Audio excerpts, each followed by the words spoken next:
Edwin,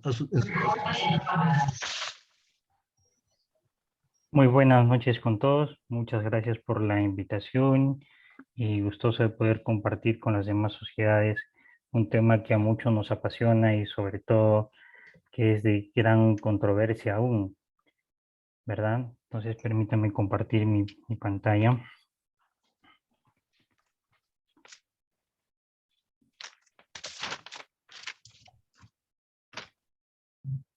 Ok, se logra ver, ¿verdad? sí.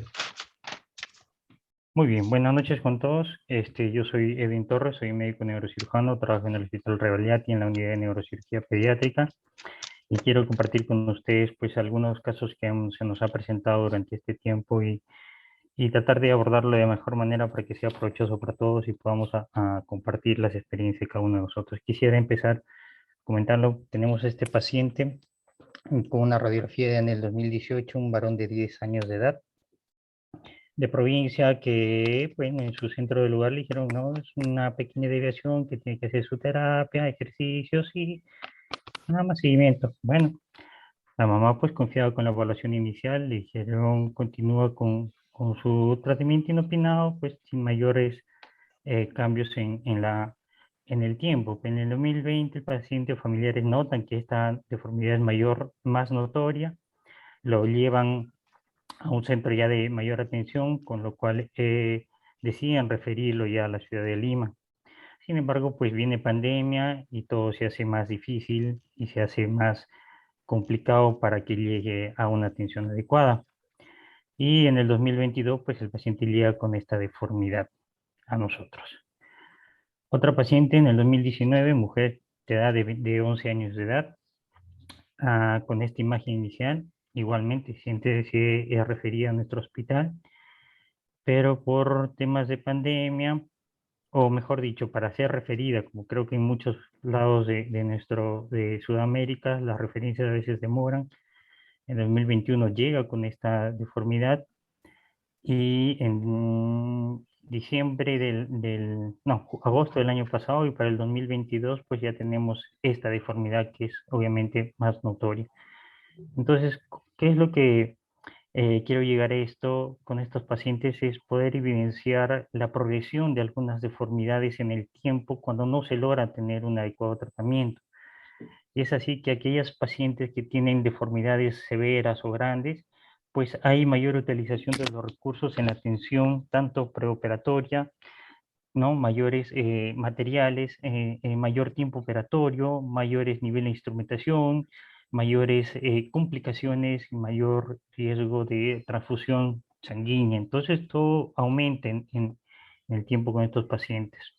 ¿Cuál es el objetivo de los tratamientos quirúrgicos? Pues evitar la progresión de la curva, es un objetivo también estético, una corrección tridimensional de la deformidad, lograr un adecuado balance global, evitar las complicaciones a futuro, un resultado estético y psicosocial, sobre todo para las pacientes mujeres mejorar su autoestima.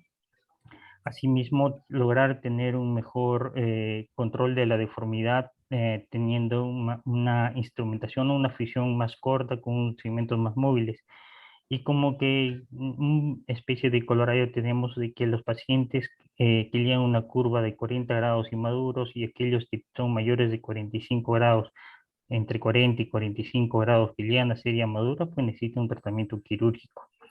Tenemos clásicamente este algoritmo en el que podamos fusionar la magnitud de la curva, la madurez ósea, la progresión y cómo nosotros podemos ir a abordar esta deformidad. Pues todo esto ya lo conocemos nosotros. Sin embargo, debemos de partir desde conocer a qué nos enfrentamos, ¿no?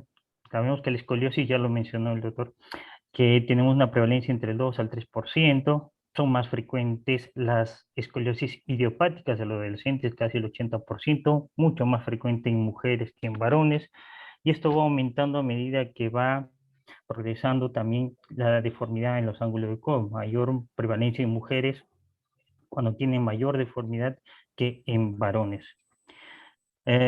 No, sin mucho inmiscuirme en lo que es el origen de la escoliosis, por algo se le llama idiopática, son multifactoriales, desde punto de vista genéticos, metabólicos, hormonales, del sistema nervioso central, del tejido conectivo, etcétera, etcétera, etcétera. Pero hay algo que debemos recordar sobre el círculo vicioso de Stock, en donde hay un inicio en la inclinación de la vértebra y esto va a ir avanzando a una curvatura, la simetría, la carga de las fuerzas, un crecimiento simétrico y nuevamente al círculo vicioso que hace la progresión de la deformidad. Existen ya muchos estudios clásicos que los conocemos para identificar cuál es la historia natural, quizás el más reconocido es el de Weinstein, en donde podemos identificar muchos elementos que nos va a dar pie a poder identificar aquella curva que dice, no, esta va a ir mal, necesitamos tener un seguimiento más pronto, y más corto, por así decirlo. Entonces, la, la, la gran mayoría de los factores que van a influenciar en la progresión de la curva, pues le da al sexo, el sexo, la localización, la magnitud de la curva, la progresión también de la curva, el potencial de crecimiento, que es importante determinarlo, como veremos más adelante. Aquellas curvas menores de 30 grados en pacientes ya maduros, pues no progresan, pero sí aquellos pacientes cuando llegan a tener entre 30 y 50 grados, que nos hace pensar que va a progresar y sobre todo en la edad adulta va a ir en contra de su calidad de vida, con mayor dolor, ¿no? Mayor cambios degenerativos, etcétera, etcétera. Entonces, el punto de querer es saber cuál de las curvas va a progresar. Tenemos dos pacientes en que la mayoría de los pacientes pues no progresan, aquellas curvas menores de 10 grados están cerca a los 10 grados para definir escoliosis, perdón. Y la pregunta que uno nos hace y que quisiéramos responderla, pues, ¿cuál va a progresar? ¿Cuál de las dos curvas va a progresar?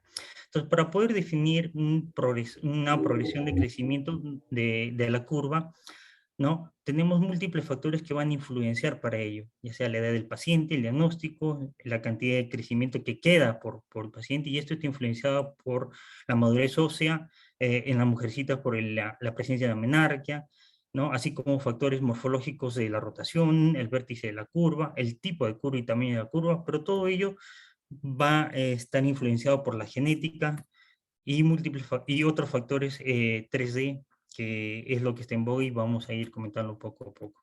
Bien, recordemos mucho de que la progresión de la curva está en relación a la madurez ósea, y en mujeres, pues, mucho nos guiamos de la primera menstruación, de la menarquia.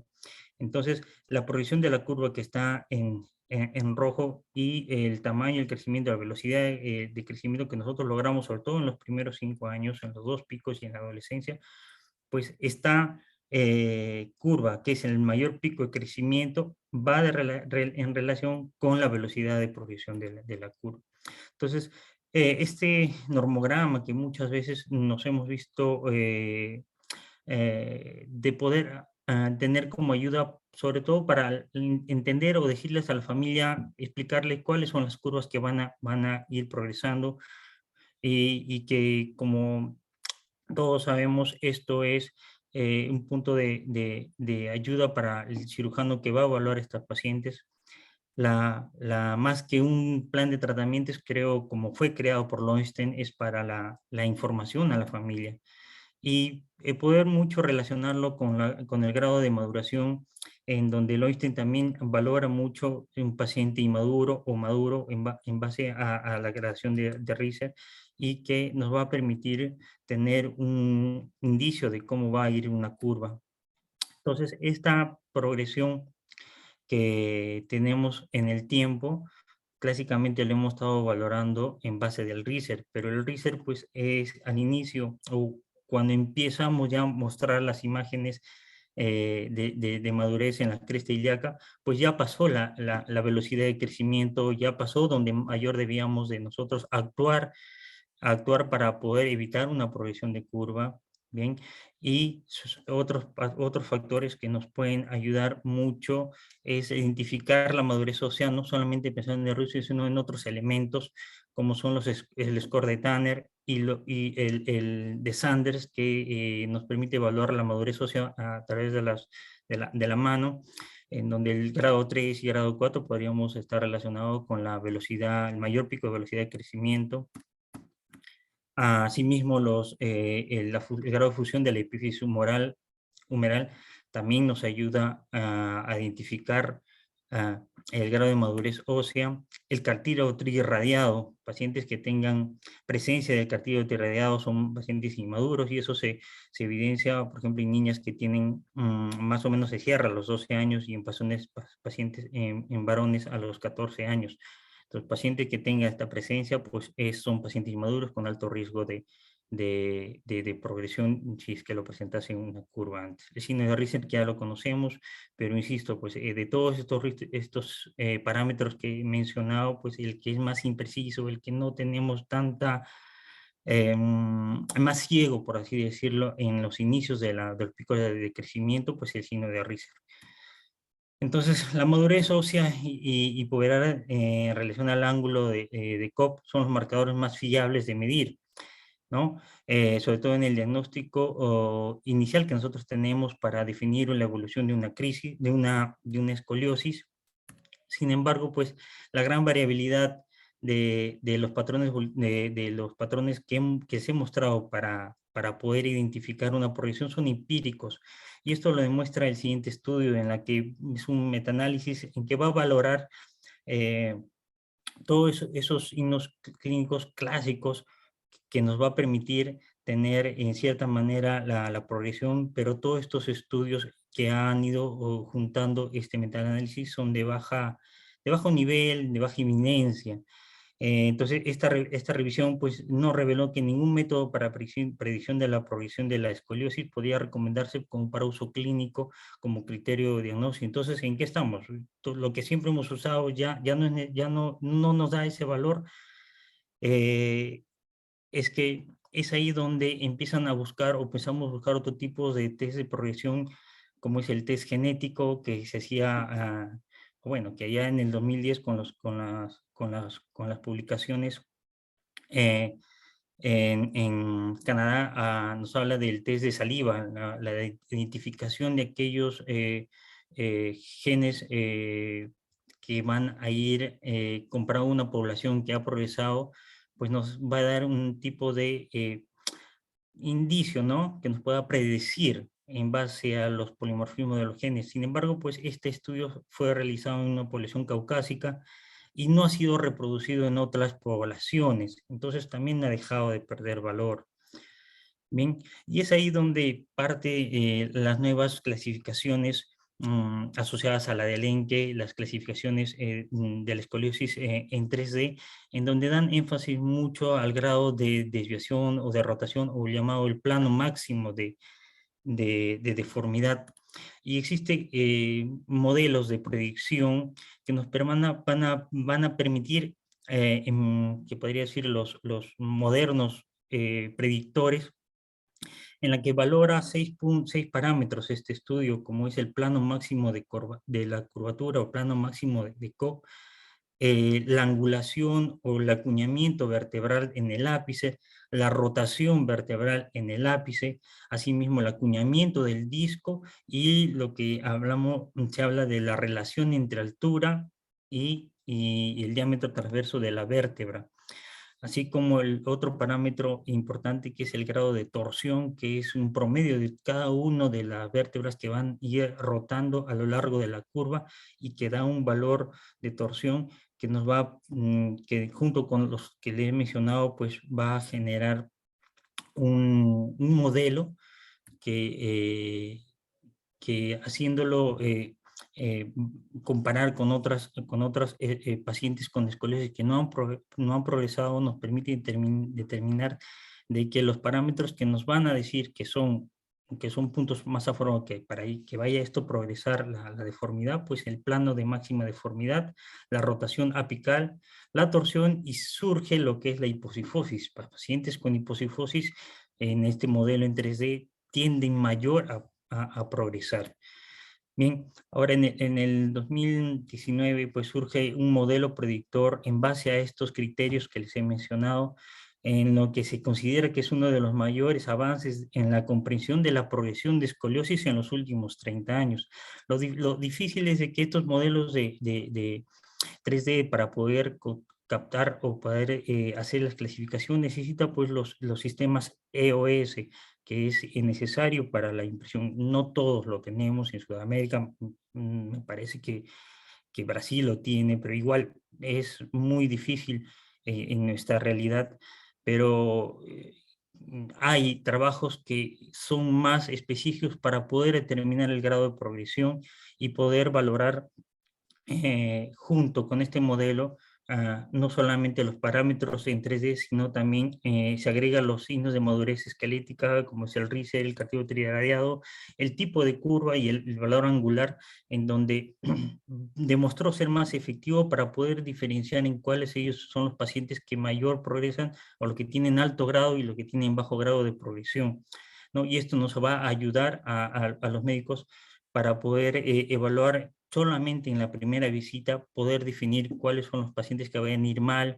o cuáles son los pacientes los que vamos a observarlo más seguido, más a menudo, ¿no? Este modelo, por ejemplo, presenta en este trabajo dos pacientes en la que un modelo predictor para una curva inicial de 26 grados en el primer paciente y en el segundo paciente 29 grados, pues con un modelo de predicción hizo que para llegar a la madurez llegue a un 48 grados, muy similar a lo que se obtuvo en la refrigerio de control, pero en el segundo paciente, pues el modelo predictivo con 29 grados no llegó a una producción o una deformidad. Entonces, esto hace de que estos pacientes este modelo sea como una herramienta. Hay que considerar los futuros, sobre todo cuando tengamos nuestras toma de radiografías con el equipo de IOS, que es de menor radiación, podría decir. Bueno, para terminar, el paciente que le mostré al inicio, pues lo operamos, nosotros gustamos hacer las barras de distracción interna para una corrección de la deformidad. Como observamos acá, logramos mantener un buen control de la deformidad. Y en el siguiente paciente, pues también utilizamos la misma técnica con uso de instrumentación híbrida, usamos bandas sublaminares para la concavidad permítame, igual, cuando son curvas no tenemos nosotros eh, tracción alogravitacional, pero para una alternativa son las distracciones, las barras de distracción interna que nos permite aflojar la curva de forma progresiva, de manera que la médula vaya acomodándose a la corrección de la deformidad, ¿no? Bueno, este paciente lo hemos operado recién esta semana, aún no tengo el control postoperatorio del esquinograma, pero esa es la radiografía.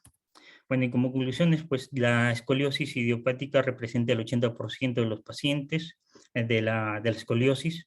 Esto está presente en 2 al 4% de la población, y cada paciente tiene que tener una evaluación individualizada y debe tomarse decisiones que cada paciente, caso por caso, ¿no? Los criterios clásicos que nosotros conocemos para definir progresión, pues son imprecisos, y muchos de ellos utilizamos nuestro empirismo para evaluar la progresión. El tratamiento precoz de una escoliosis evita evita una progresión severa, y con estas cirugías grandes, demandantes y que traen alta mortalidad o morbilidad a los pacientes. Y los modelos de 3D de proyección son prometedores para la predicción de la progresión de la escoliosis. Gracias.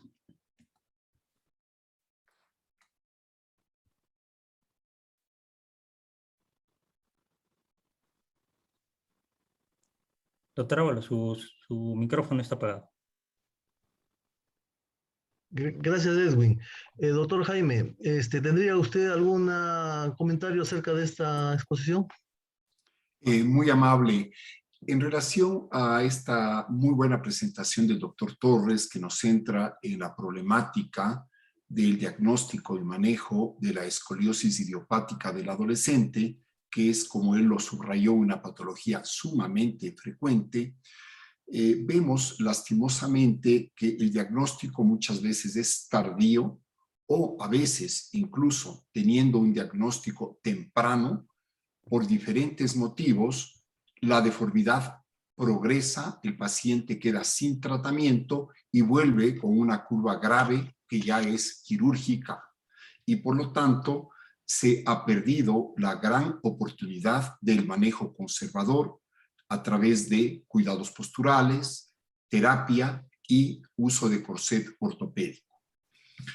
Esto se debe básicamente en que en nuestro medio debemos realizar campañas en la Sociedad de Ortopedia, de Neurocirugía, de Columna, a nivel de sociedades de pediatría, de medicina general, de medicina deportiva, de médicos que trabajan con chicos, por ejemplo, en los colegios, a fin de que ellos estén capacitados a detectar tempranamente la escoliosis idiopática a través del examen clínico. Simplemente la inspección del paciente con la espalda descubierta y el test de Adams es bastante específico como para detectar una posible escoliosis en fase temprana. Vemos también que otro problema en nuestro medio es que muchas veces la escoliosis sí es diagnosticada por el pediatra o por el ortopedista general, pero no la derivan. Y estos casos muchas veces se les recomienda que vayan más tardíamente al médico, muchas veces incluso les dicen cuando han terminado del crecimiento, que está muy pequeño para tratamiento, y estos son los casos que progresan. Entonces yo creo que hay que poner énfasis en el diagnóstico temprano y en la referencia temprana del paciente con escoliosis diagnosticada a centros de tratamiento de columna vertebral para que estos pacientes sí puedan ser tratados de manera temprana y eviten un procedimiento quirúrgico. En cuanto al análisis radiográfico, yo creo que un buen espinograma con el paciente en buena posición, una radiografía que incluya cintura escapular, cintura pélvica bien hecha en frente y perfil, nos permite en gran medida, junto al análisis clínico del paciente, tener una idea de la progresión o no de la deformidad. Aspectos como la jiba, que nos hablan de allá de rotación, asimetría en cintura escapular y pélvica, esas espaldas bastante feas, a pesar de que la deformidad en el valor angular todavía no es muy alto, son síntomas de progresión de la deformidad. Y por supuesto, si los pacientes están siendo tratados de manera conservadora y el tratamiento no funciona, sea porque el paciente está utilizando su corset adecuadamente, pero la curva progresa, o simplemente porque por motivos socioeconómicos o psicológicos el paciente no realiza adecuadamente el tratamiento y la deformidad progresa, pues como bien lo dijo el doctor Torres, curvas en progresión con fracaso de corset 40 o 45 grados requieren el manejo quirúrgico para evitar cirugías más complejas. Usted mostró técnicas híbridas y yo creo que son adecuadas, uso no solo de tornillos, se puede usar bandas sublaminares o ganchos, y también la utilización de sistemas de baja densidad. No necesariamente hay que poner 2 tornillos o 2 implantes por cada vértebra. Hay que buscar los puntos importantes donde biomecánicamente deben estar los implantes y recordar una buena liberación de las facetas para flexibilizar la curva y lo más importante, una buena artrodesis, porque muchas veces estamos preocupados por meter tanto tornillo que nos olvidamos de liberar las facetas y ni nos acordamos de hacer una buena artrodesis y por lo tanto no tenemos buenos resultados. Gracias. Así es, sí. Hay mucha razón en lo expresado por Jaime Moyano. El diferir el tratamiento, sea ortopédico o quirúrgico, tiene tasas significativamente altas de aumento de riesgo de complicaciones.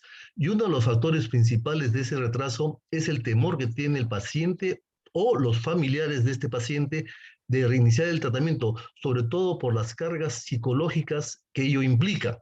Por eso nuestra labor es la educación, no solamente en los médicos de primera línea, sino también a nivel de los familiares para que ellos tomen conciencia de iniciar un tratamiento mucho más temprano. Y también, también otra razón, no nos entusiasmemos con la cantidad excesiva de tornillos. Está demostrado con trabajos ya, con trabajos que uno, la colocación de tornillos en los puntos básicos de la convexidad son más que suficientes para lograr un control y una corrección de estas curvas, evitando una sobrecarga de densidad en el material instrumental.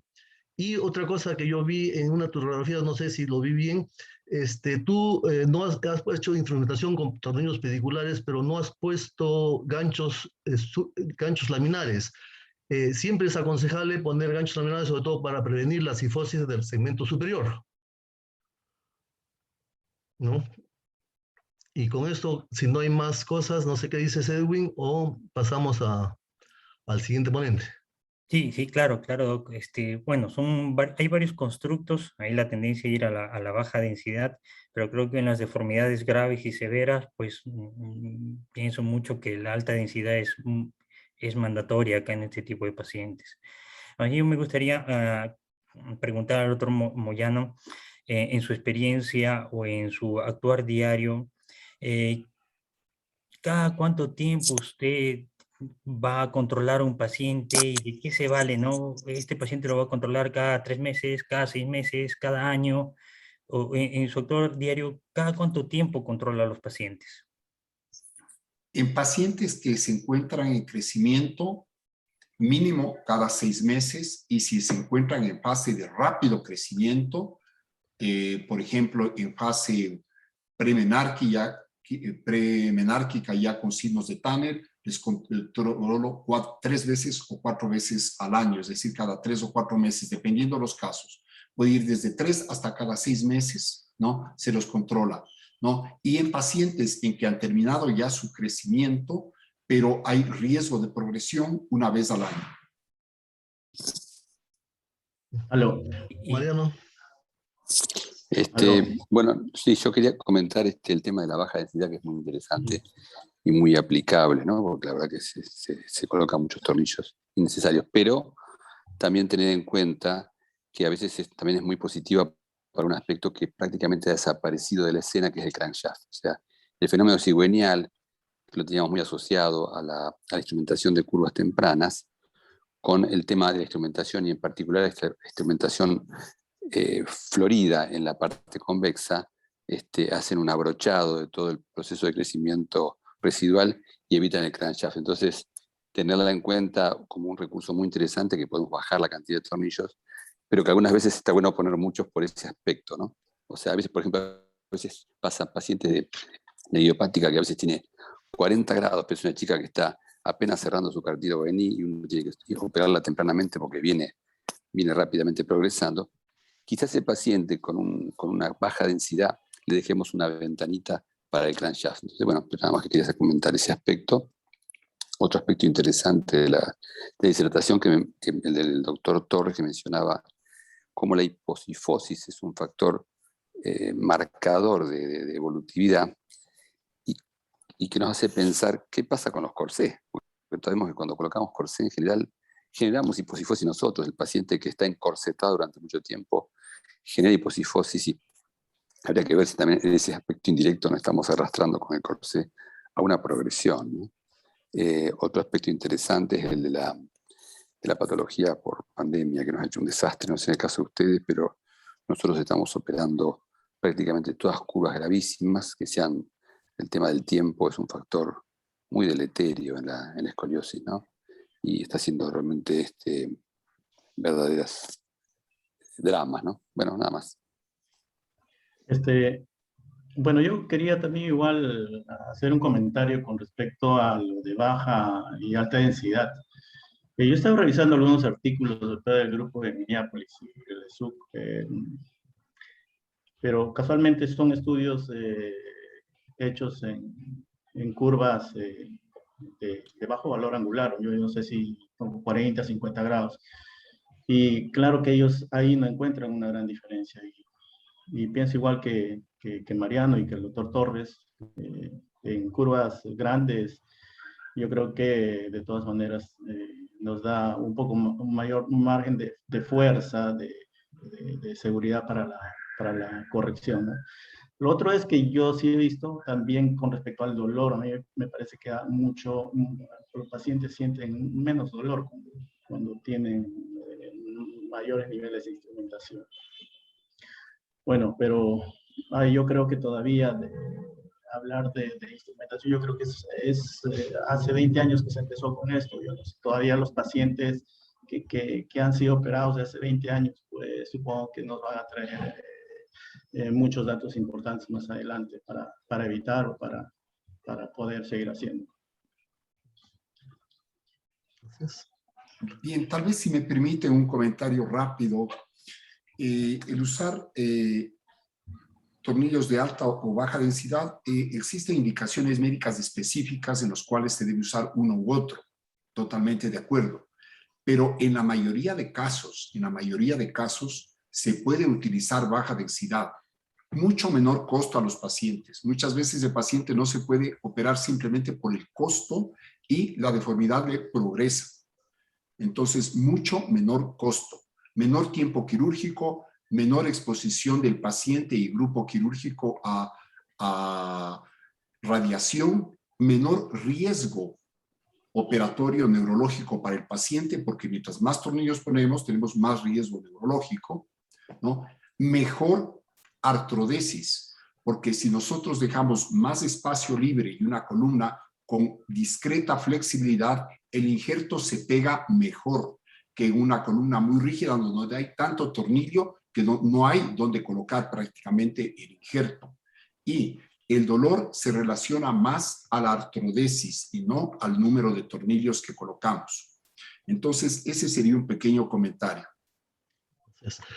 Bien, claro, y para terminar esto, hay un trabajo muy interesante de Dial y Espósito de agosto de 2020, en la cual explica claramente la incidencia de la alta densidad o no en la mejora de las curvas. Y con esto cerramos este bloque e invitamos al doctor Edgar Morales, traumatólogo, representante de la Sociedad Peruana de Ortopedia y Traumatología, cirujano de columna que labora en el Hospital Guillermo Almenara, para que nos exponga sobre escoliosis idiopática del adolescente, dónde y hasta dónde. Edgar, uso la palabra.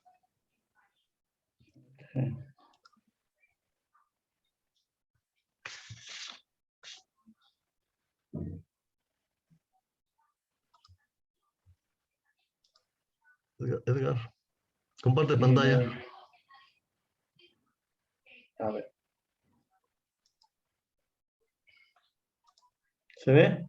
No.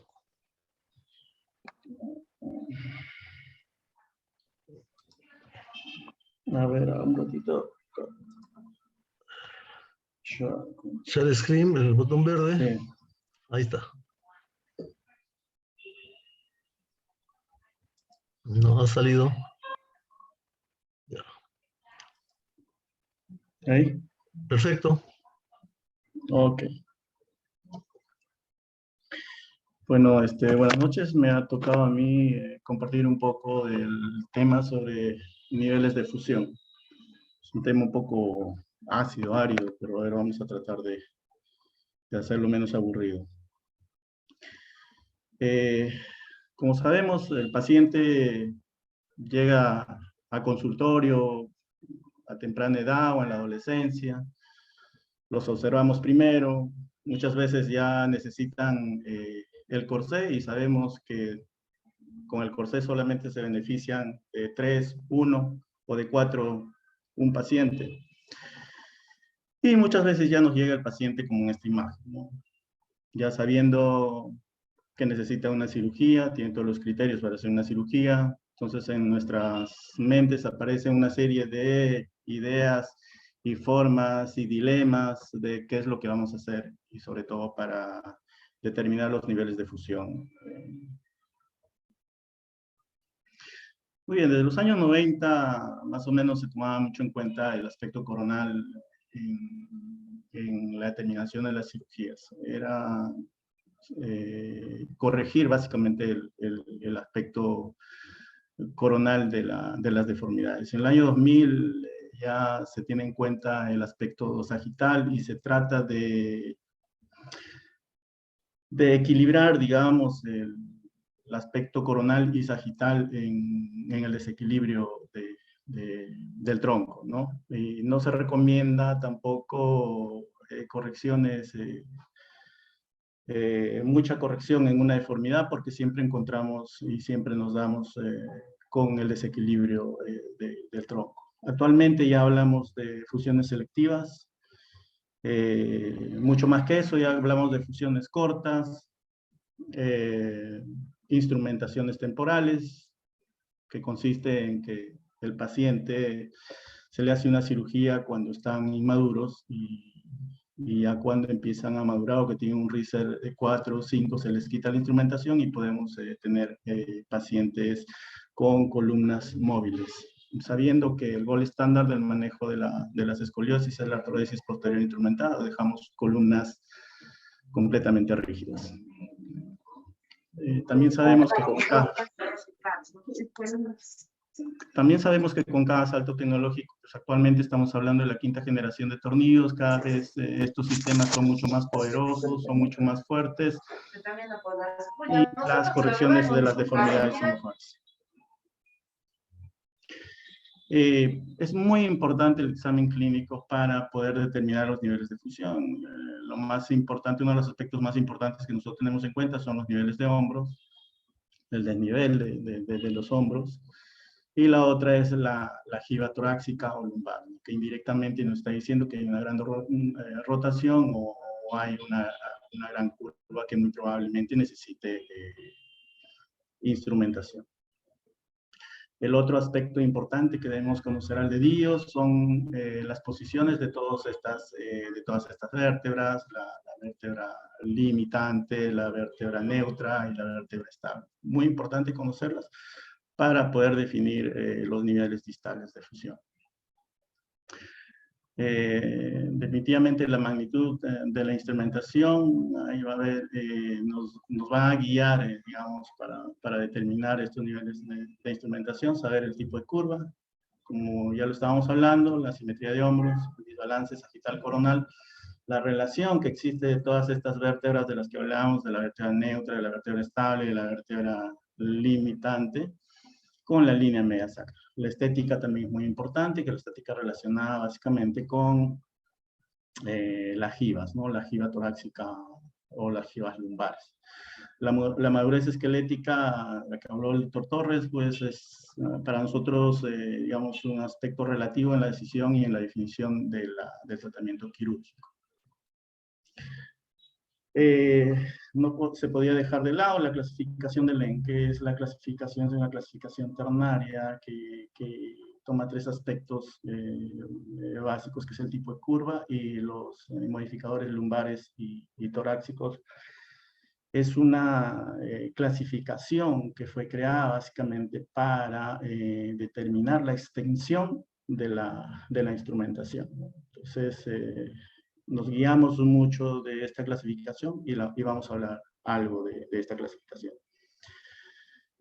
Todos conocemos de este cuadro y Lenke lo que nos dice es que debemos fusionar básicamente las curvas estructuradas y hacer fusiones selectivas en algunos tipos de su clasificación.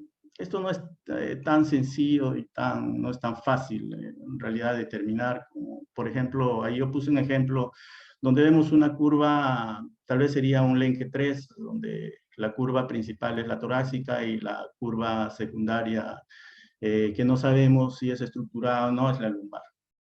Pero hay una regla que dice si la traslación vertebral apical y la rotación apical es más del 20% en relación a la curva torácica, perdón, a la curva lumbar, entonces estamos hablando de un patrón falso de doble curva mayor, o sea que estamos hablando de que podemos hacer una fusión selectiva.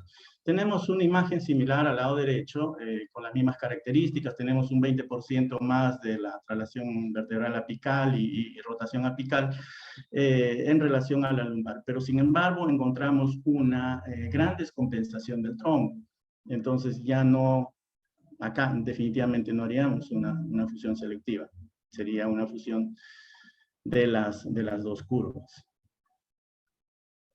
Muy bien, con respecto a la corrección espontánea en el plano coronal, tanto de la curva torácica o lumbar también es variable. En aquellos pacientes en los que nosotros hacemos una instrumentación de la curva torácica, de la curva torácica, vemos que la corrección de la curva lumbar se corrige espontáneamente.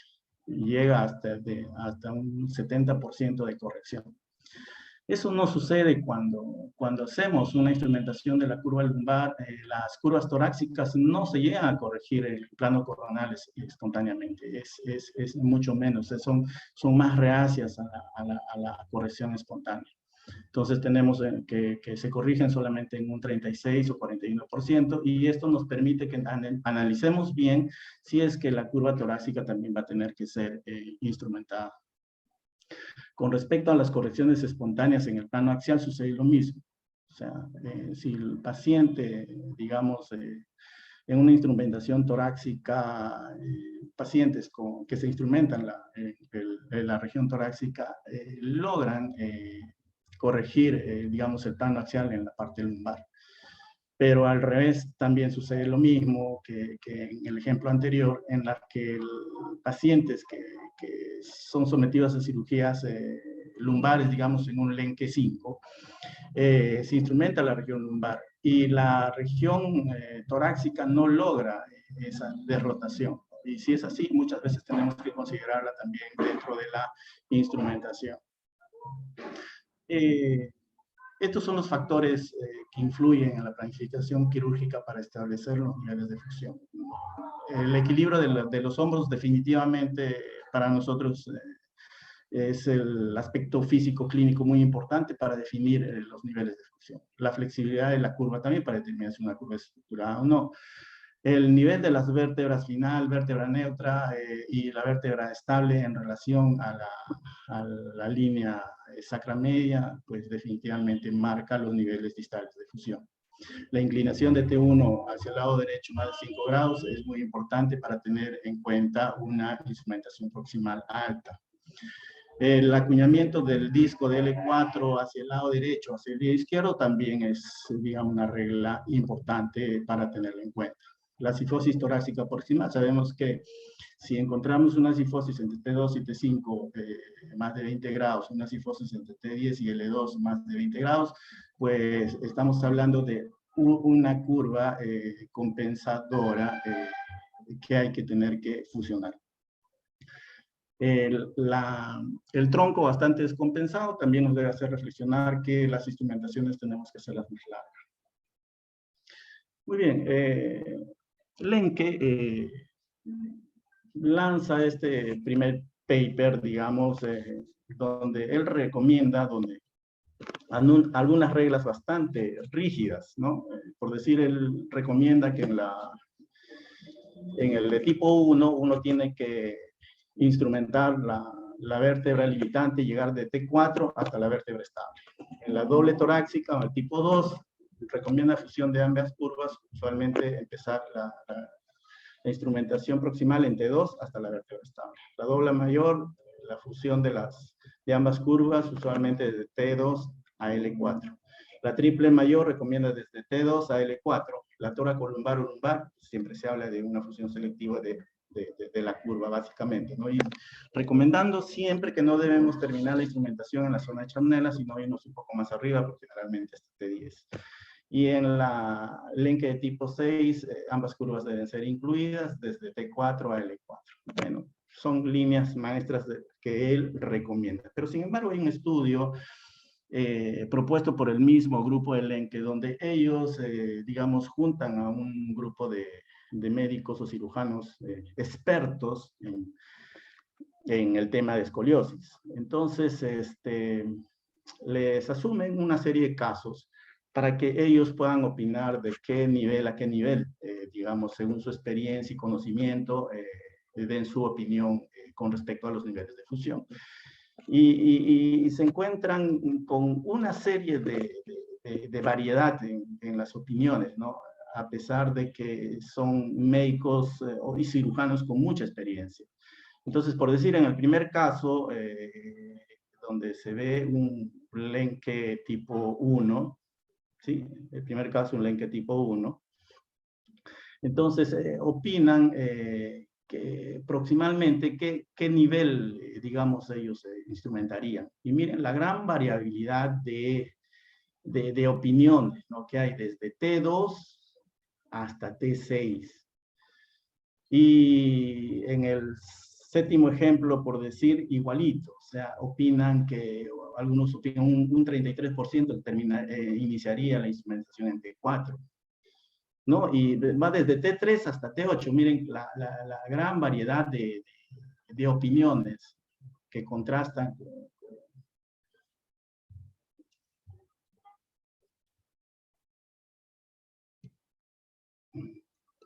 Ahora, con respecto a la fusión distal, encontramos lo mismo. O sea, opinan muy diferente, muy variablemente, ¿no? Entonces, acá, por ejemplo, en este caso, en el paciente número 7,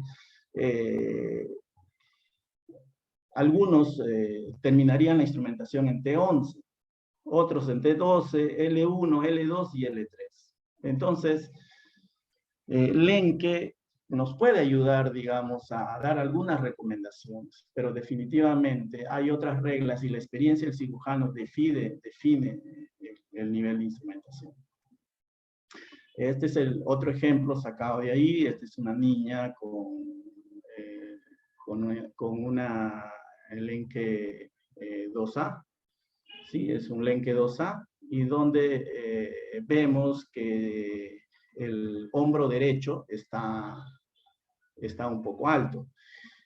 Pero si tiene una curva proximal estructurada, pues debería también tener una instrumentación alta, hasta T2. O sea, ese es mi análisis, ¿no? Pero sin embargo, cuando tiene el hombro derecho alto, pues yo podría pensar en terminar en T3. Y la parte distal, pues yo no tendría mayor duda que terminar en la vértebra estable o una vértebra por encima de la vértebra estable. Entonces terminaría en T3 o en T4, ¿no? Según mi análisis. Pero miren lo que piensan estos cirujanos. Mira la variedad de opiniones que dan. Algunos en el nivel proximal, del 78%, yo creo que ahí coincidimos, iniciaría su instrumentación en T2. Y hay cirujanos que instrumentarían desde T5. Y también esa variabilidad de opiniones también se ven en la parte distal, ¿no? Desde T12 hasta L3. ¿Por qué es importante ubicar bien la instrumentación proximal? Porque siempre es bueno prevenir el desequilibrio postoperatorio del hombro, para evitar la progresión de la curva proximal y estas cifosis proximales, ¿no? ¿Y cómo evitamos todo esto? Haciendo una buena valoración del aspecto radiológico, ¿no? Determinar bien si la curva torácica proximal es estructurada. Si es así, si mide más de 30 grados y el bending se mantiene a más de 20 grados, nosotros siempre lo consideramos como estructuradas y las incluimos en la instrumentación. La inclinación de T1 más de 5 grados hacia el lado derecho nos hace pensar o concluir que también debemos tener una instrumentación alta. La elevación del hombro izquierdo, la elevación del hombro izquierdo más alto que el derecho también nos hace concluir que debemos instrumentar en T12. Acá solamente para comparar dos pacientes, uno con el hombro izquierdo elevado y el otro con el hombro derecho elevado. Entonces, con el hombro izquierdo elevado, pues definitivamente me dice que tengo que incluir la curva proximal en la instrumentación. O sea, debería ir hasta T2. Si tengo el hombro derecho elevado, la instrumentación puede ir mucho más abajo, ¿no? Hasta T3 o L4. Este es un estudio comparativo de dos grupos con técnicas diferentes. Uno que utilizaba la técnica de rotación de la concavidad y la otra del alineamiento vertebral coplanar. Entonces, el primero siempre terminaba, sus instrumentaciones eran siempre bajas, T4 para abajo, y las del grupo del alineamiento ecoplanar vertebral, presión a instrumentaciones han sido altas. Los resultados básicamente es que los pacientes que tenían instrumentación de T4 para abajo, que era del grupo de la técnica clásica de rotación de la concavidad, mejoraban siempre la lordosis en la región cervical entre C2 y C7. Y eso es muy importante, a pesar de que a veces habían, digamos, curvas compensatorias que se formaban después de la cirugía. Pero en el grupo de los que, digamos, tenían la costumbre de hacer instrumentaciones mucho más altas del alineamiento vertebral coplanar, siempre creaban cifosis en la región cervical. Y esto es muy importante para tenerlo en cuenta porque casualmente en estos pacientes había algún tipo de molestia o dolor.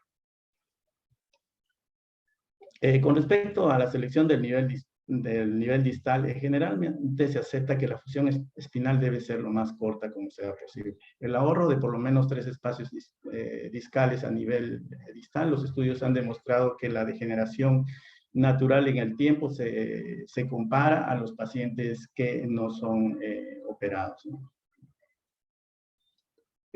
Para la instrumentación distal, en realidad no existe un conjunto de reglas para determinar este nivel, pero sin embargo tenemos algunas reglas, como la regla del modificador lumbar y la inclinación de L4, que es lo que tenemos en cuenta siempre.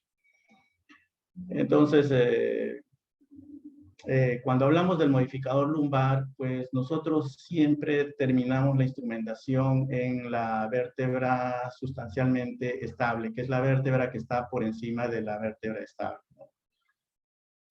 Pero si dentro de la clasificación tenemos el modificador lumbar B y C, siempre terminamos la instrumentación distal en la vértebra estable. Con respecto a la inclinación de L4, vemos acá que la inclinación del platillo de L4 está hacia el lado derecho y en esta imagen hacia el lado izquierdo. Entonces, si la inclinación del platillo está hacia el lado derecho, normalmente terminamos en la vértebra estable o sustancialmente estable. Cuando la inclinación del platillo es al lado izquierdo, nos vamos con la instrumentación un poquito más arriba. Vamos a describir un poco de lo que aconsejaba Lenke ya cuando describía cada uno de sus tipos, ¿no? Cuando se habla, por decir, el Lenke 1 y el Lenke tipo 2, si podemos hacer una fusión selectiva, sí, en ambas podemos hacerlo. Salvo que tengamos un modificador C en el tipo 1 o el tipo 2, pero con una rotación bastante severa. Con respecto a la instrumentación proximal, siempre va a depender del nivel de los hombros. Nivel de hombro izquierdo más elevado en T2, o hombros equilibrados T3, y hombro derecho elevado, pues podemos empezar en T4 la instrumentación. En el Lenke de tipo 2 siempre se recomienda la vértebra, una instrumentación alta. Con respecto al nivel caudal, si tiene un modificador lumbar A, siempre terminamos en la vértebra sustancialmente estable, la que está por encima de la vértebra estable. Si es modificador B y C, terminamos siempre en la vértebra estable, y similar para el Lenke tipo 2. Acá un ejemplo, básicamente con respecto a ello, pues tenemos una paciente con una clasificación Lenke 1A, donde vemos como este es un poco subjetivo, podemos ver acá que hay un equilibrio de los hombros, que el hombro derecho está elevado. Si el hombro derecho está elevado, podemos terminar en T4, y si está equilibrado en T3. Yo creo que no hay dudas acá con respecto a la instrumentación distal, que podemos terminar básicamente en 1-2 L3, que podría ser tranquilamente justificable, o L2.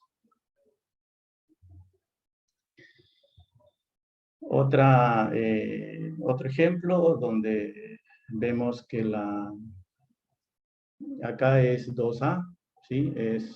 Vemos que la curva proximal es estructurada, entonces la instrumentación debe ser alta. Y como este es un modificador B, entonces va siempre hasta la vértebra estable. Van a haber algunos casos donde la vértebra límite va a estar por encima de la vértebra estable, o donde la vértebra estable va a estar superpuesta a la vértebra límite, o la vértebra estable va a estar por encima de la vértebra límite, y acá hay algunas recomendaciones. Simplemente son sugerencias, no son reglas, digamos, estrictas, rígidas, pero ya cada uno pues tomará en cuenta de acuerdo a lo que encuentre en su análisis, ¿no? En el Encke tipo 3 y 4 no se pueden hacer fusiones selectivas, excepto que en el Encke 3 tengamos una curva bastante severa y que se cree una curva por debajo que compense, ¿no? Podríamos hacer de esa forma, digamos, una fusión algo selectiva, entre comillas. La instrumentación craneal T2, T3, T4, siempre dependiendo de los niveles de los hombros. Abajo igual, parecido al resto. Encke tipo 5, sí podemos hacer una instrumentación selectiva, siempre ver el aspecto de la cifosis que pueda haber en la región torácica. Y si encontramos, digamos, una jiba costal o algo de cifosis, siempre se recomienda instrumentar también la región torácica. En el Encke 6 no se puede hacer instrumentaciones selectivas y, bueno, se recomienda hacer la fusión de las dos curvas, ¿no? Mensajes para llevar a casa. Todas las curvas estructuradas deben ser instrumentadas. La valoración inicial del examen físico es importante. El nivel de los hombros que hablábamos, con respecto a la jiba torácica y la jiba lumbar, también ya nos va diciendo que muy probablemente tengamos que extender la fusión. Es muy importante tener muy buenas radiografías para ver la flexibilidad, si es que vamos a incluir o no la curva, si es que la curva compensatoria está en el límite de los 25 grados, y tenemos que hacer una relación para poder incluir o no las curvas compensatorias, ¿no? Y ver si hay cifosis entre T10 y L2, o entre T2 y T5, para ver si también vamos a incluir las curvas compensatorias. La otra recomendación que se tiene es preservar siempre la mayor cantidad de segmentos móviles. Esto es algo que es una frase que yo le escuché al doctor Mariano Noel en las conferencias y lo puse acá, ¿no? Que tiene mucho de fondo. Una instrumentación debe ser tan corta como sea posible y tan larga como sea necesaria. Gracias. Listo. Gracias, Edgar. Muy interesante tu exposición. Invitamos a nuestro panelista Jaime Moyano a ver si tiene alguna opinión con respecto a eso. Y mientras tanto, vamos una pregunta de Eduardo Laos a todos los ponentes. Pregunta, ¿cuándo se requiere instrumentar la curva lumbar y qué otros parámetros o técnicas se utilizan para definir terminar en L3 o en L4? ¿Han tenido alguna vez que instrumentar L5 en escoliosis idiopática? No sé si... A ver, yo creo que hay muchos criterios para poder definir si uno va a terminar sobre todo en las últimas vértebras, pero yo creo que en escoliosis idiopática hay una regla de Moe que dice que no se debe terminar en el vértice. Entonces, yo generalmente nunca instrumento L5. Entonces, en escoliosis idiopática del adolescente, siempre dejo L5 libre. No sé, ahí Mariano, no sé qué es lo que, o tal vez me enseñó mal, Mariano. Sí, no, Edgar, no, digamos quizá 3.000 o 4.000 o algo más de escoliosis operadas, y la del servicio nunca vi operar una escoliosis idiopática hasta L5. O sea, nunca vi parar una escoliosis idiopática en L5. Así que sí, sigue plenamente vigente. ¿Se escuchó? Sí. Gracias, Mariano. Bien. Bueno. Me gustaría felicitar al doctor Morales por su excelente charla, muy claro los conceptos que ha presentado la noche de hoy en relación a los niveles de artrodesis. Como un comentario adicional, tendría que nuevamente insistir en que la calidad de los estudios de imagen muchas veces son los responsables de una mala elección de los niveles.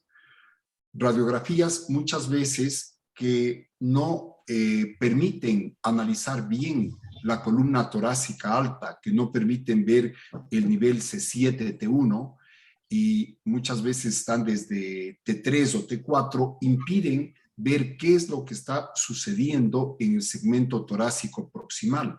Por ejemplo, muchas veces uno clasifica como una Lenke 1, es decir, como torácica derecha, y no como una Lenke 2, que es una doble curva torácica, a consecuencia de la que placa radiográfica no permite ver el segmento superior. Y por supuesto, eso induce a errores en la artrodesis del segmento proximal. Si la curva es torácica derecha, generalmente uno puede terminar proximalmente en torácica 4. Pero si existe una curva torácica izquierda alta, estructurada, o una doble curva torácica, uno tiene que irse más hacia arriba y podrá parar en T3 o en T2, dependiendo del nivel de los hombros. Es decir, los niveles son diferentes si uno va a atravesar una Lenke 1, T4, una Lenke 2, generalmente T2. Eso es muy importante tomar en cuenta. A nivel distal, yo siempre tomo como elemento básico la vértebra neutra, la vértebra estable. Repitiendo, la vértebra estable es la vértebra neutra, es decir, que no tiene rotación, es la vértebra que es paralela al piso, es decir, no tiene inclinación, y por supuesto es la vértebra que se encuentra cortada en su centro por la línea de la plomada, por la línea sacra media. Estos tres elementos son básicos para tomar en cuenta cuál es la vértebra estable. Por supuesto, como bien lo ha dicho el doctor Morales, en base a los modificadores de Lenke, si es un tipo A, uno puede ahorrarse una vértebra y dejar libre una, pero en general, en caso de duda, hay que fijar siempre la vértebra estable, ¿no? Hay factores que obligan a aumentar los niveles de fusión, como son la descompensación del tronco. A mayor descompensación del tronco, mayor número de vértebras incluidas a nivel distal. También tomar en cuenta el plano sagital. Por ejemplo, si tenemos una hipercifosis, aun cuando sea una curva Lenke 5, debemos incluirla.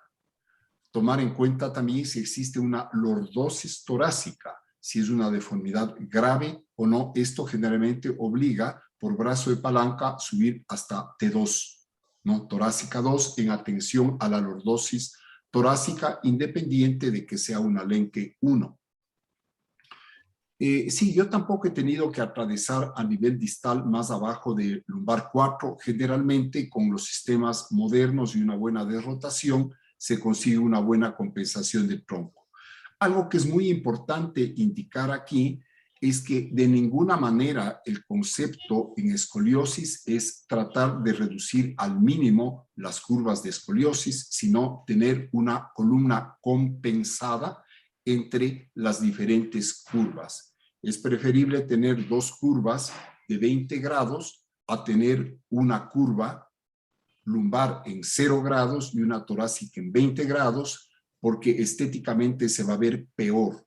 Hay que recordar mucho que la flexibilidad de la curva torácica es menor a la lumbar, y el momento en que nosotros corregimos debemos tratar de no forzar la lumbar si es que no hemos conseguido una buena corrección en la torácica, porque entonces nos va a quedar descompensado el paciente. Debemos tratar de que al final de la corrección ambas curvas, torácica y lumbar, sean armónicas.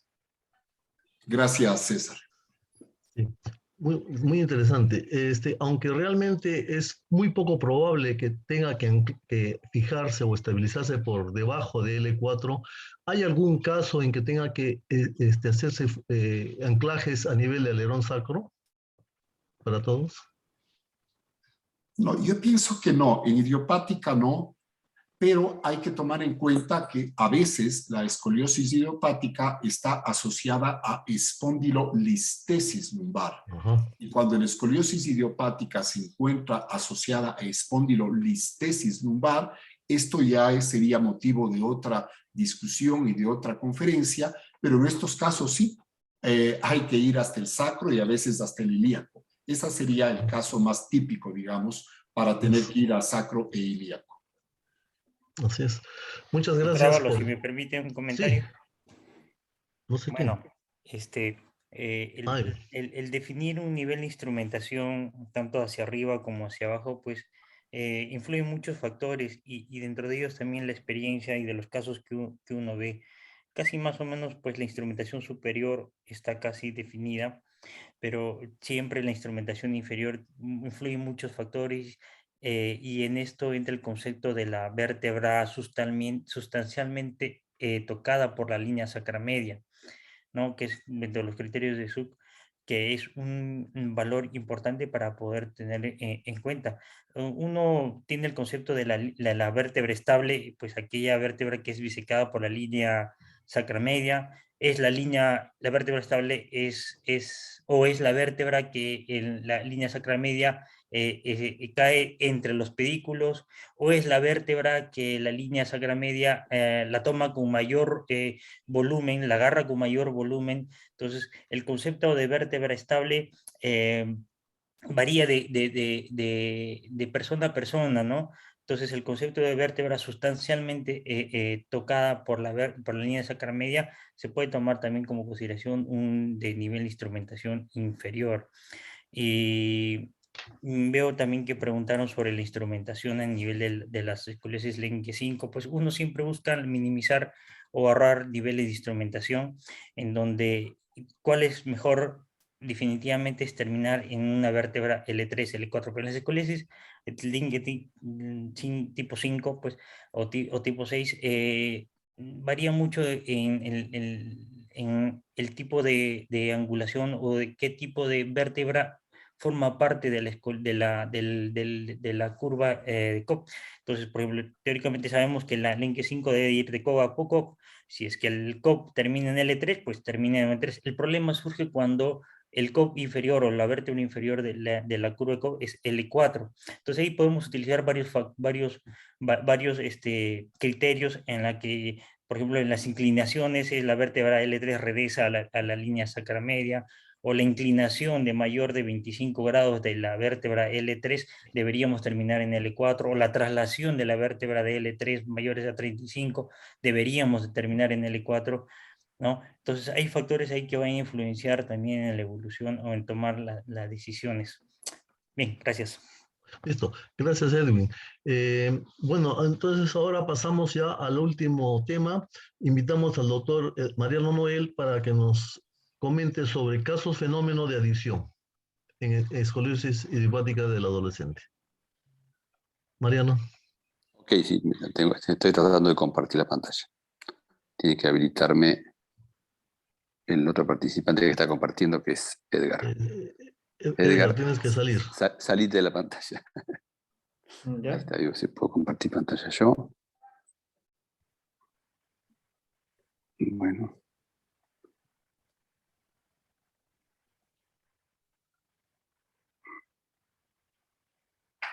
¿Están viendo ahí? ¿Tienen visibilidad ahí? No, ¿Sí? No, no, Mariano. no, no. ¿No? Claro. Yo estoy viendo ahí, pues.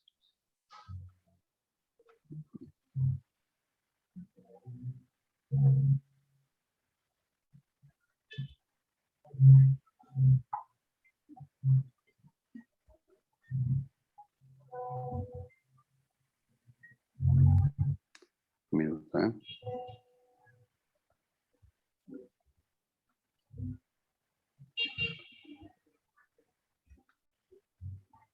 teoría estoy compartiendo, yo no.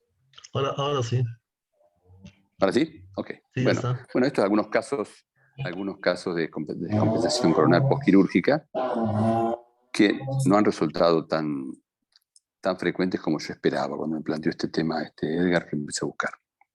Básicamente, bueno, primero repetir la clasificación, que ya vimos exhaustivamente en la presentación de Edgar, que realmente nos dejó un panorama muy claro de cuál es el estado actual del arte.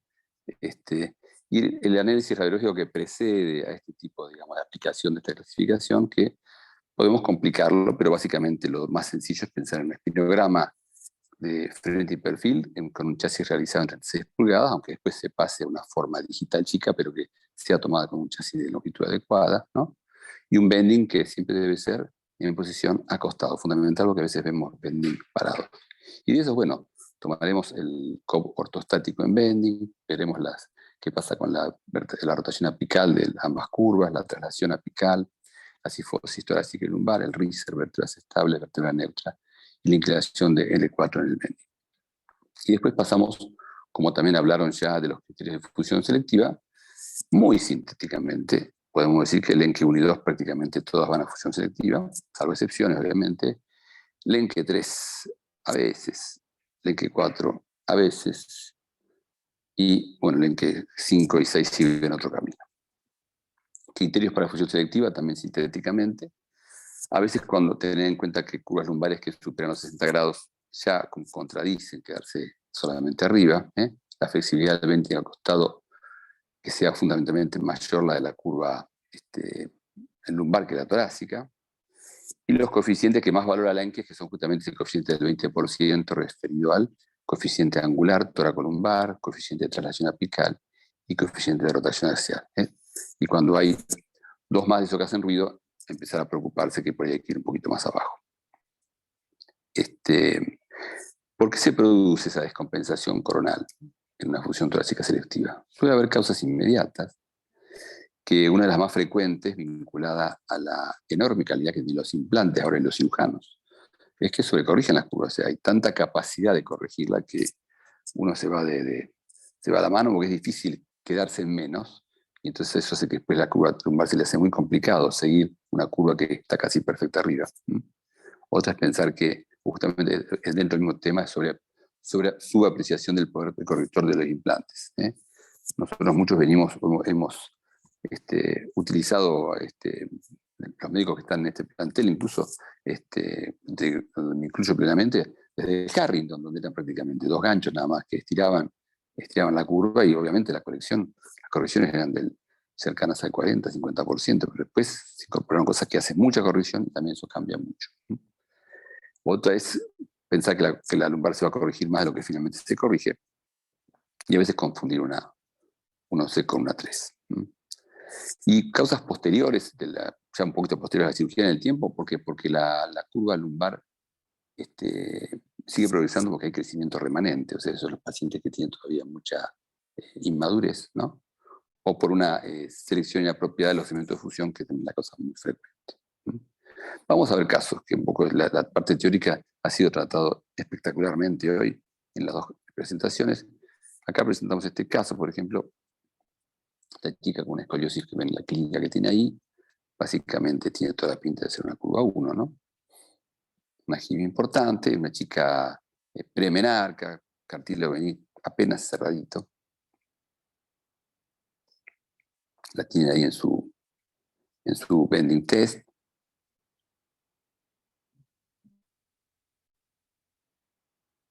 Bueno, esta chica es una paciente mía.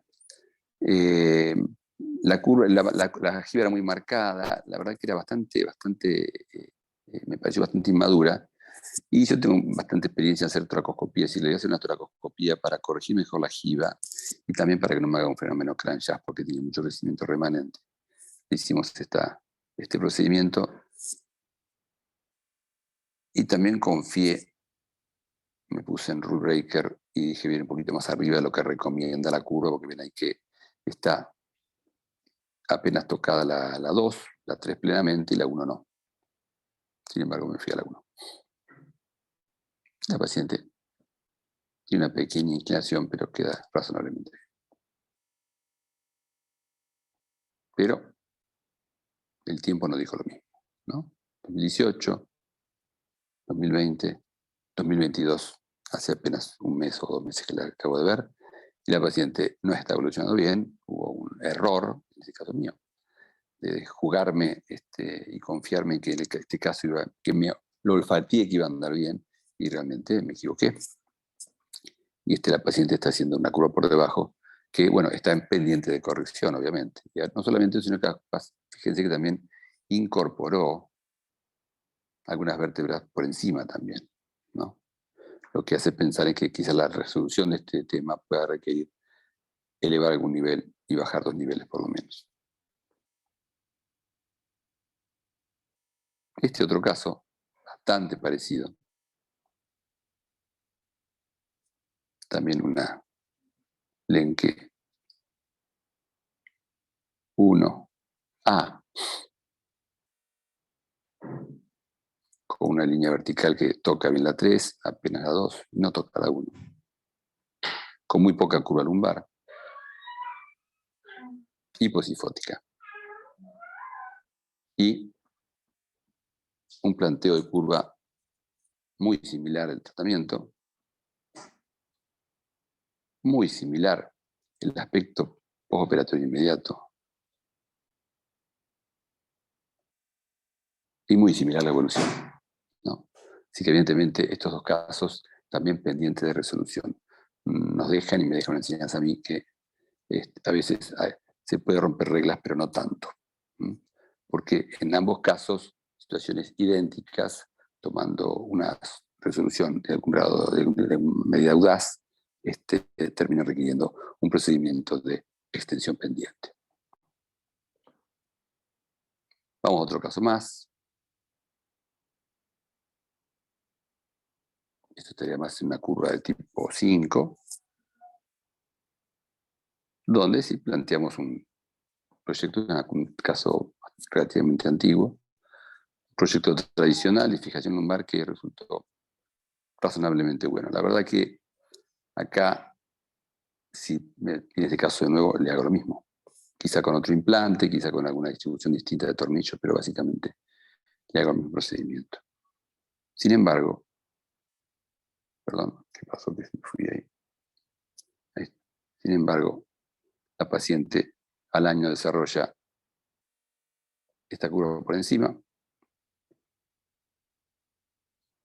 En los casos anteriores hay un error o una adrede de elección.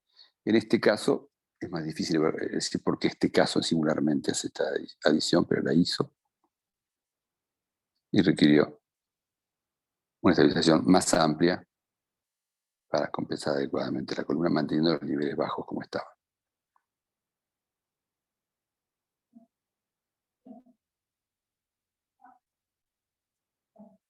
Aquí tenemos otro caso, una situación distinta, una chica ya madura, no tiene mayores, digamos, acechanzas en cuanto a los niveles de elección. Ahí la ven corregida, una buena corrección. Y está al casi año y medio de su operación con una buena corrección, pero con dolor en la parte baja. No es una adición en sentido estricto, pero vemos que aparece, sí, un evidente movimiento en uno de los tornillos y una pérdida de la tuerca en el otro. Esto va a una adición progresiva y siempre que existe, cuando existe, digamos, movimiento en un tornillo o salida de uno, tenemos que sospechar. Tenemos que sospechar, no, tenemos que asumir que existe alguna pseudoartrosis, al menos entre el nivel inmediato superior con esta. Ahí lo ven en el test de flexión, donde realmente sí hay un movimiento importante del disco. Bueno, esto la idea no es una decisión en sentido estricto, pero funciona como tal. No se debe una falla de elección de nivel, pero sí una falla en un aspecto que mencionaba el doctor Moyano, que es una buena artrodesis. O sea, acá falló la artrodesis.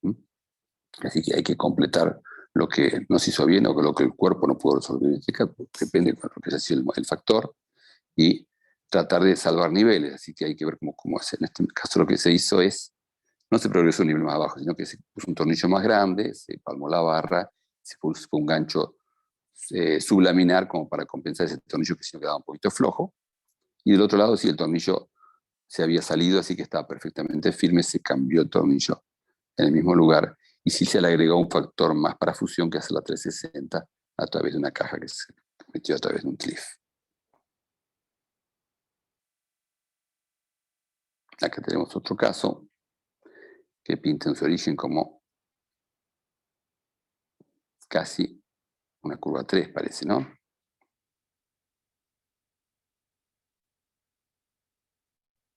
Las jibas denotan un valor muy similar.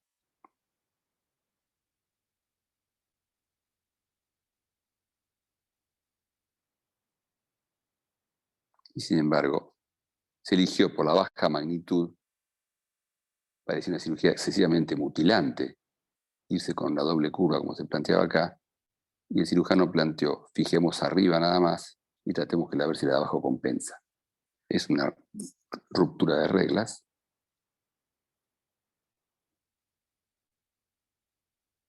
Y que evolucionó con dudas en cuanto a su evolución. La paciente está contenta, pero no está seguro si hizo bien o hizo mal en este caso. El tiempo ya lleva prácticamente casi 3 años de la fusión, pero tiene una inclinación sugestiva. Lo que no requiere una cirugía de corrección en este caso. Acá tenemos otro caso que es interesante, parecido al anterior también. Bastante clínica, sobre todo más clínica dorsal que abajo, pero la curva de abajo parece un poquito más grande. Jibas significativas en ambos lados, pero ligeramente superior en la parte alta. Y se decide una fusión segmentaria alta. Vemos un buen resultado posterior, pero también vemos que quizá a consecuencia de una importante corrección alta, la paciente genera algún grado de compensación lateral que sugiere que puede haber algún inconvenientes en el tiempo.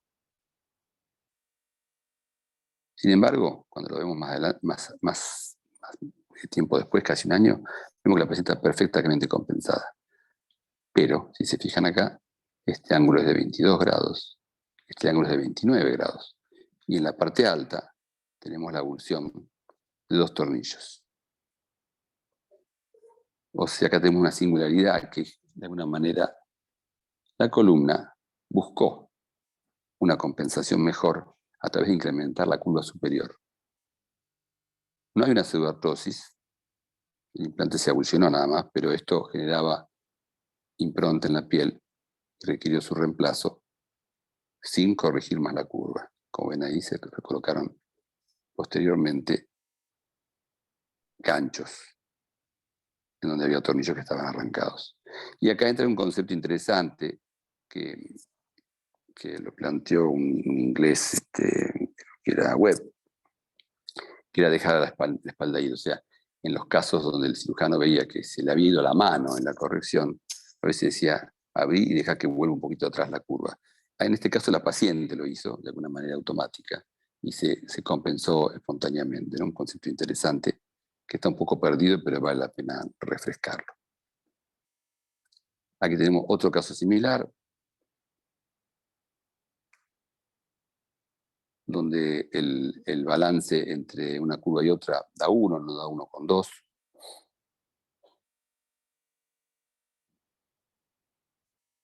Pero las jibas son significativamente distintas. Así que esas pacientes son las pacientes que hay que conversar y decirle, mira, te vamos a operar la curva de arriba, pero piensa que la de abajo va a ser significativa. En el que 3 hace ruido la igualdad de las curvas, hace ruido la mayor rotación que tiene de abajo que la de arriba, y los otros aspectos no hacen tanto ruido.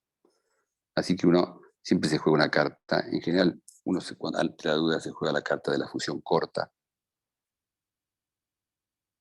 En este caso es una fusión corta.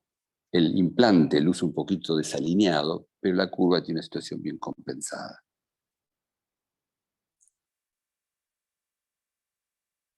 Y aquí paramos.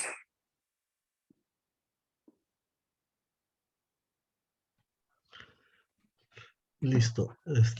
Muchas gracias, Mariano. Muy interesante tu exposición de casos.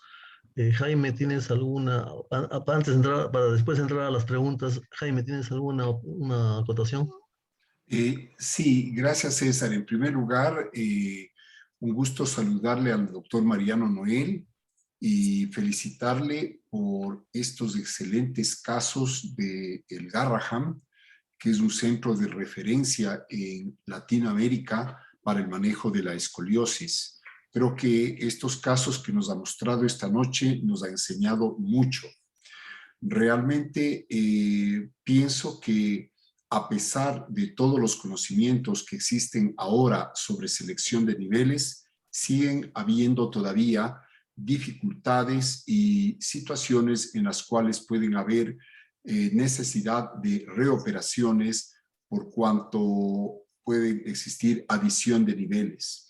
Yo creo que en general debemos tener en primer lugar muy claras los conceptos generales como son compensación, descompensación, vértebra neutra, vértebra límite, estudios, análisis clínico del paciente para ver realmente cuál es la principal deformidad que tiene la espalda del paciente, porque al ver la espalda del paciente estamos haciendo un análisis tridimensional de la deformidad.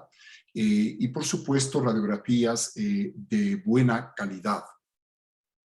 Pienso que en caso de duda debemos ir a los conceptos clásicos de fusión y por supuesto en casos en que tengamos mucha seguridad podemos hacer algo de disminución en cuanto al número de vértebras fusionadas. Esto como un concepto general para todos.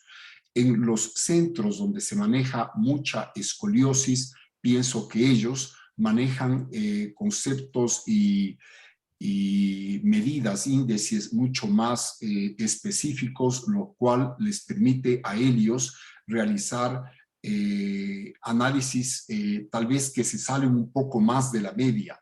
Pero yo diría que en forma general, para los cirujanos que no operamos tantos casos al año, es mejor basarnos en las reglas clásicas y de esta manera tal vez estemos fijando una vértebra más, pero evitamos en la mayor de los casos complicaciones. Complicaciones implican una nueva cirugía y en nuestro medio una nueva cirugía implica mucho esfuerzo por parte del paciente, sobre todo desde el punto de vista económico.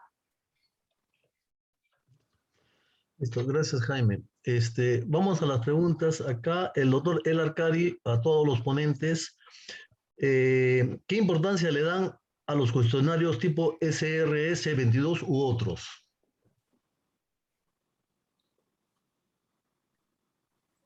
¿Alguien tiene para...? Nosotros no los hacemos de rutina para escoliosis idiopática.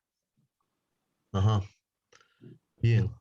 Y el doctor Garay Paz, presidente de la Sociedad Peruana de Ortopedia, ¿cuánto influye la edad para la fusión correctora de la escoliosis tanto en las dorsales como en las lumbares? Para todos. Bueno, la edad tiene que ver mucho, sobre todo en cuanto a la rigidez. Se entiende que a mayor edad va a haber mayor rigidez y menor grado de corrección, ¿no? A mí no me preocupa mucho si corrijo 5 o 10 grados a más o menos. Eso no es lo importante. Lo importante es tener una columna compensada en los dos planos. Ahora, la edad también puede ayudar en otro sentido. a más edad podríamos pensar tal vez en ahorrar una vértebra, por ejemplo, hacia abajo, por cuanto ya no tenemos ese gran potencial de crecimiento, sobre todo en los chicos de 10, 11, 12 años premenárquicos, en donde pueden producirse fenómenos de adición o defectos del cigüeñal que nos obligarían a una nueva cirugía. Gracias. Para todos también, en especial a los que más hacen escoliosis, ¿qué futuro le ven a las técnicas MIS en el manejo de la escoliosis idiopática del adolescente? En funciones largas, en funciones cortas, ¿cuánta importancia o cuánto futuro tiene las técnicas MIS? Yo Mariano, pediría que el doctor Noel Yo creo que el futuro está ahí indudablemente. O sea, la verdad que nosotros a veces es singular. Yo hago escoliosis desde el año 90 y veo que no cambia el paradigma. O sea, realmente tenemos unos implantes espectaculares, tenemos una neurofisiología maravillosa, pero estamos trabajando con el mismo paradigma que trabajaba Harrington.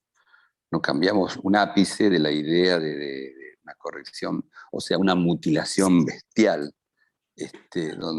donde agarramos una porción de columna muy, muy grande y queda muy linda, queda muy derecha, pero queda muy dura. O sea, tenemos que reconocer que hacemos una cirugía de enorme mutilación, Y todo esto que estamos charlando hoy es para mutilar un poco menos, un nivel menos, 2 niveles menos o 3 niveles menos. Pero básicamente es increíble ver que la discusión sigue girando en eso y somos partícipes y es lo que hacemos. Entonces, indudablemente que la salida no puede ser esto, que este paradigma tiene que ir cambiando y cualquier opción que ofrezca preservar movimiento o hacer procedimientos donde la agresión sea menor, tienen que ser recibidos con el mayor beneplácito. Por ejemplo, las técnicas de tethering empiezan a tener una vigencia cada vez más grande y que incluso empiezan a trasladar no solamente a casos en crecimiento, sino a casos en no crecimiento, en la que no tenemos experiencia porque no tenemos el implante todavía a nivel nacional, pero indudablemente van a dar un renglón importante, o técnicas donde empecemos ya directamente a fusiones muy cortitas, modelando las vértebras, que lleven a cambiar ejes sin involucrar tantas vértebras. Así que sí, tenemos que buscar esas opciones que todavía no están muchas vigentes, pero por lo menos el tethering es una de ellas interesante. Bien, Jaime, disculpa, te corté así. César, totalmente de acuerdo con los comentarios del doctor Noel. Yo quisiera indicar que en nuestro medio, por los implantes que tenemos, que son los de tercera generación, tornillos, ganchos y bandas sublaminares, el objetivo de la cirugía es la artrodesis. El objetivo de la cirugía sigue siendo la artrodesis. La instrumentación simplemente aumenta el grado de corrección y al inmovilizar la columna mejora el porcentaje de la artrodesis, pero sigue siendo la artrodesis al día de hoy en mi país, en nuestro medio. De tal manera de que si vamos a hacer una artrodesis tenemos que hacerla bien hecha. El hacer la artrodesis por técnica mínimamente invasiva se vuelve más complejo. Sí es posible, pero se vuelve más complejo. Si vamos a colocar, por ejemplo, 20 tornillos, tendríamos que hacer 20 incisiones, 10 a cada lado, e intentar por esos agujeros pequeños no solamente colocar el tornillo, sino hacer la artrodesis. Entonces yo creo que técnicamente se vuelve muy complicado. Es más o menos como querer cambiar el aceite del motor sin abrir el capó del carro. Hay gente que lo hace bien y defiende estas técnicas, y si lo hacen bien, pues bien por ellos, pero yo creo que eso requiere una gran curva de aprendizaje. Yo en general sigo recomendando la técnica abierta al día de hoy. La otra técnica pues requiere mayor irradiación, no solo para todo el equipo quirúrgico, para el paciente, ¿no? Tiempo quirúrgico mayor riesgo quirúrgico. Posiblemente a futuro habrá mejores soluciones, pero yo creo que al día de hoy definitivamente el gold standard sigue siendo la técnica abierta y la artrodesis. Edgar y Edwin también, por favor, cuando si desean intervenir, están Claro, libres, ¿ah? yo quisiera acotar a lo mencionado y sobre todo respondiendo a ambas preguntas, ¿no? De la edad y las técnicas MIS. Sabemos que la importancia de poder definir qué curva va a progresar, qué curva es la que va a avanzar en el tiempo y poder agarrar al paciente de manera de que podemos hacer alguna instrumentación corta, evitando una complicaciones a futuro. Y esto parte por lo que mencionó el doctor Mariano, pues, ¿no? Para aquellos pacientes con inmadurez, o sea, aquellos pacientes que tienen entre 10 a 13 años, con un Riser 0, de 0 a 3, o un Sander menos de 4, aquellos pacientes que tienen escoliosis no tan severas, de 35 o 40, borderline, podemos optar por técnicas mínimamente invasivas, los tethering, que se suele hacer incluso por toracoscopía, con unas correcciones que van a modular el crecimiento en estos pacientes y van a corregir. Y la tecnología también va de la mano, pues en aquellos pacientes que tienen mayores grados de escoliosis, pues la neuronavegación, utilizar OAR, hacer técnicas navegadas que nos va a permitir también hacer técnicas mínimamente invasivas, las técnicas tradicionales de las que conocemos. Nos va a ayudar mucho en ello en un futuro. Gracias, Edwin. Otra inquietud. ¿Qué tan frecuente en su experiencia es la presentación del déficit propioceptivo en la escoliosis idiopática? ¿Es factor causal o es una consecuencia de esta? Jaime. No entendí. Le pediría tal vez al doctor Noel, que nos tiene más conocimiento al respecto, que nos dé su opinión. No, yo tampoco entendí mucho la pregunta, ¿eh? No. Es muy frecuente encontrar un déficit propioceptivo, o sea, un problema de neuropercepción en los pacientes con escoliosis. Hay trabajos de eso y eso yo lo he visto muy frecuentemente en mi experiencia. ¿Es un factor causal o es una consecuencia de la escoliosis idiopática? Yo pienso que está considerado sí, como una etiología, que es alteración del sistema nervioso, no solamente sí. asociada a la propiocepción, sino también alteración de la función vestibular, por la parte del control motor del muscular paravertebral. Es una de las, quizás decir, los factores o causas etiológicas, algo que debemos explicar y antes de acuñarle el término de idiopática. Eso solo son teorías, pienso yo. Claro, tal vez por una Sí, mutación genética, o ¿no? sea, lo conozco como posición conjetural, pero no, digamos, no tengo la experiencia de que sea un factor que yo vea en mi consultorio. No es que lo busque asiduamente tampoco, ¿no? Pero digamos, del examen neurológico regular no surge eso como una cosa frecuente en mi consulta, como para que sea un factor vigente. Sí hay a veces pequeñas asimetrías en la neurofisiología, que son relativamente regulares, pero son bastante discretas, ¿no? O sea, es algo que uno naturalmente tiene que pensarlo, pero no tanto objetivarlo, en mi caso, por lo menos. Bien. Doctor Ábalos, Sí. si me permite, disculpe, en las presentaciones que tuvo el doctor Mariano Noel, he visto que en varias de ellas, en las evoluciones, sobre todo en los fenómenos de Adenom, y es algo que lo hemos visto en el tiempo con toda la evolución de los sistemas que tienen mayor potencial de corrección, las hipercorrecciones, un factor de riesgo para desarrollar un fenómeno de Addison o progresión de la descompensación coronal de una columna operada.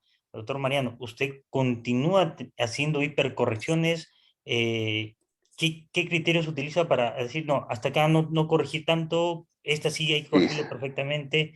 Entonces, sí. sabiendo la experiencia que ve en sus casos actualmente. Sí, bueno, sí, sobre todo en las curvas, digamos, 1C, sí hay que contenerse un poco. Si uno decide que lo que más frecuente hace que hace una fijación segmentaria, hay que contenerse un poco en la corrección, porque es fácil pasarse. Así que hay que corregir un poquito menos de lo que se puede, si esa es la pregunta, ¿no? Bueno, gracias por sus intervenciones. Yo quisiera salirme un poco del tema, porque no solamente es importante el tratamiento ortopédico o quirúrgico en la escoliosis idiopática, también es importante el manejo y el tratamiento psicológico de estos pacientes. Yo me inicié en la cirugía de escoliosis en el 86, en 1986, con el maestro y profesor don Rómulo Acuña en el Hogar Clínica San Juan de Dios. Tuve la oportunidad de realizar muchas cirugías de escoliosis. Eh, Más adelante, 10 años más adelante de eso, tuve la oportunidad de tener la jefatura, además de la jefatura de traumatología, la jefatura de la oficina de instrucción. Y puse a trabajar a mis psicólogos en el seguimiento de estos pacientes que se hicieron en el Hogar Clínica San Juan de Dios.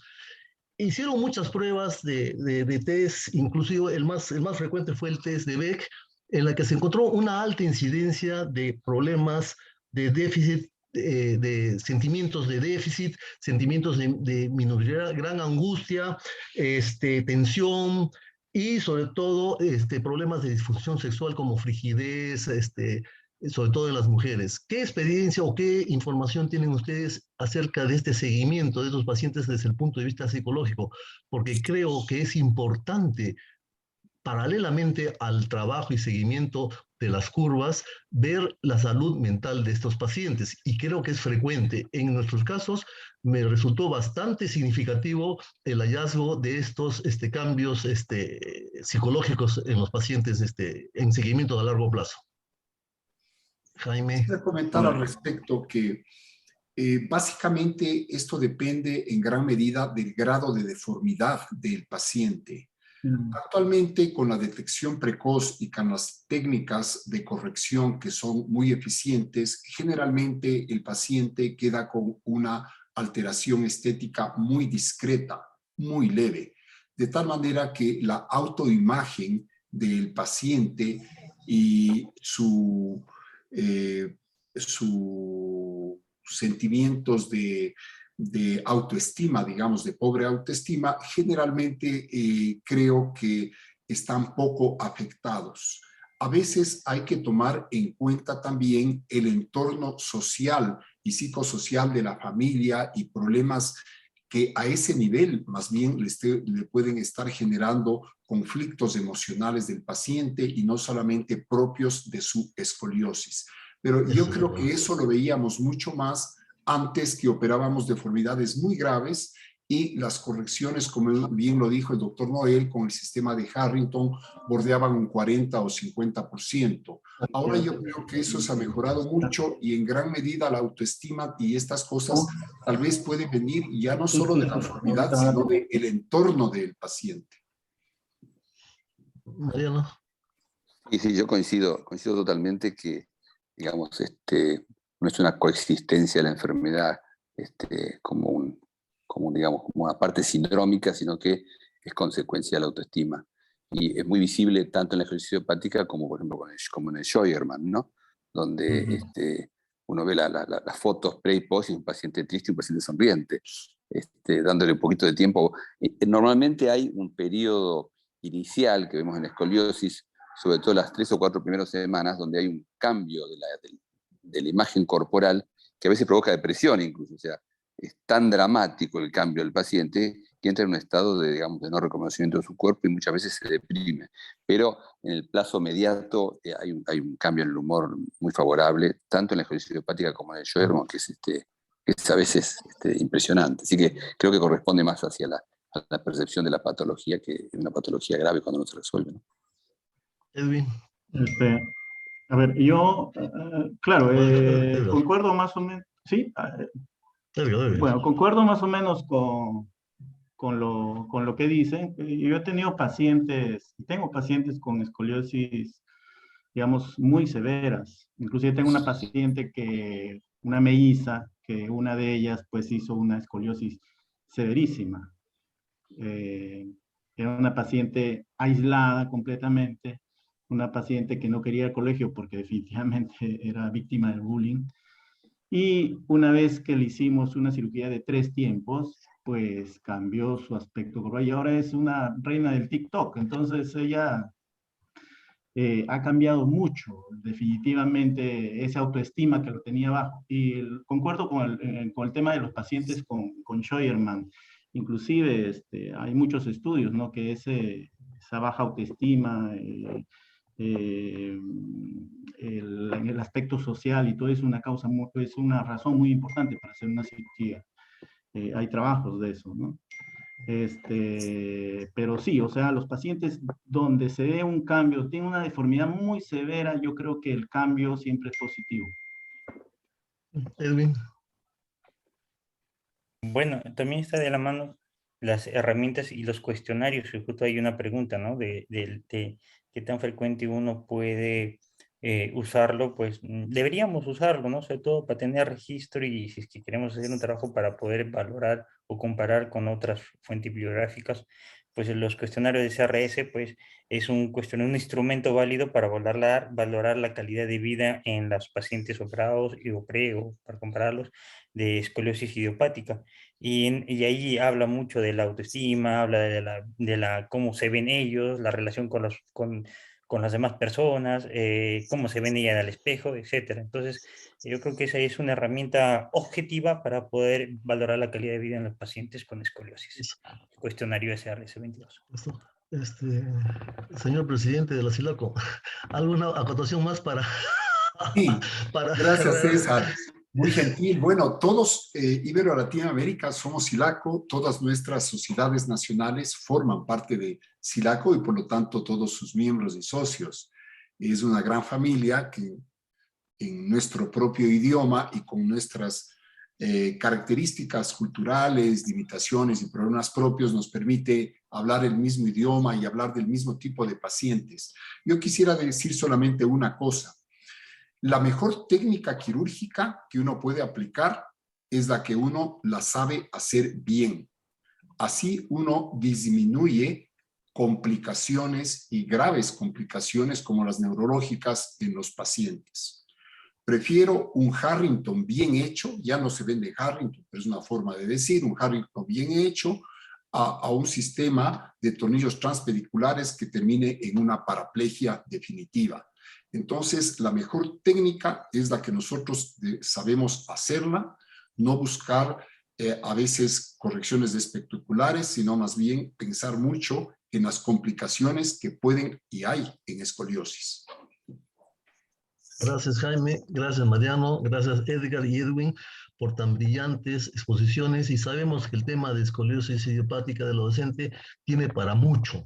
Hay mucha controversia y cada día mejoramos más los resultados. Solo quiero decir que no solamente debemos preocuparnos de la parte anatómica de la escoliosis, sino también tenemos que trabajar paralelamente con los problemas psicológicos del paciente.